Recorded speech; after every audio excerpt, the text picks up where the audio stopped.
செண்பக மலர்களையும் செவ்வந்தி பூக்களையும் உங்கள் வாசல்களிலே பொழிந்து வாசம் பரப்பிய இந்த பாரதி ராஜா இப்போது நம் கிராமத்து மண்ணெடுத்து பொட்டு வைத்துக் கொண்டு புறப்பட்டு வருகிறேன்.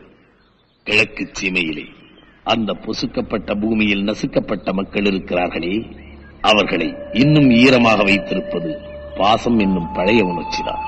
இந்த கருவேல மரம் இருக்கிறதே, அது முட்கள் கொண்ட முரட்டு மரம்தான்.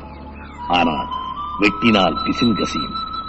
அந்த முரட்டு மனிதர்களும் அப்படித்தான். இந்த கிழக்கு சீமையிலே ரத்தமும் வேர்வையும் கண்ணீரும் கலந்த ஒரு கலாச்சாரத்தின் கலை.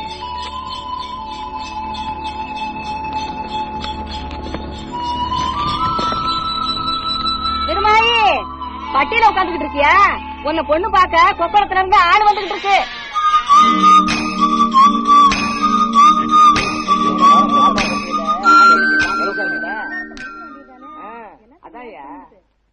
திருமாயி, திருமாயி, திரு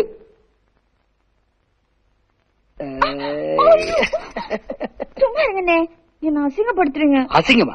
கிழக்கு சீமையில இருந்து ஒரு சிங்கத்தை உன்னை பொண்ணு பார்க்க கூட்டிட்டு வந்திருக்கேன். நீ என்னடா எலி மாதிரி ஒளிஞ்சுக்கிட்டு இருக்கிய? இது பாரு, மாயாண்டி தேவன் தங்கச்சியா சும்மா தைரியமா நிமிந்து வரணும். அத்தா, மாப்பிள்ள உன்னை பாக்கணும்னு சொன்னாலும் சொல்லுவாரு, வரமாட்டேன்னு வீம்பு பண்ணாத. இதெல்லாம் போட்டுறாத்தா. ஏண்டி விருமாயி, உங்க அண்ணன் சொன்னா ஆட்டை கூட கட்டிக்குவேன்னு சொன்னியே, இப்போ ஒட்டகத்துல புடிச்சிட்டு வந்திருக்காரு.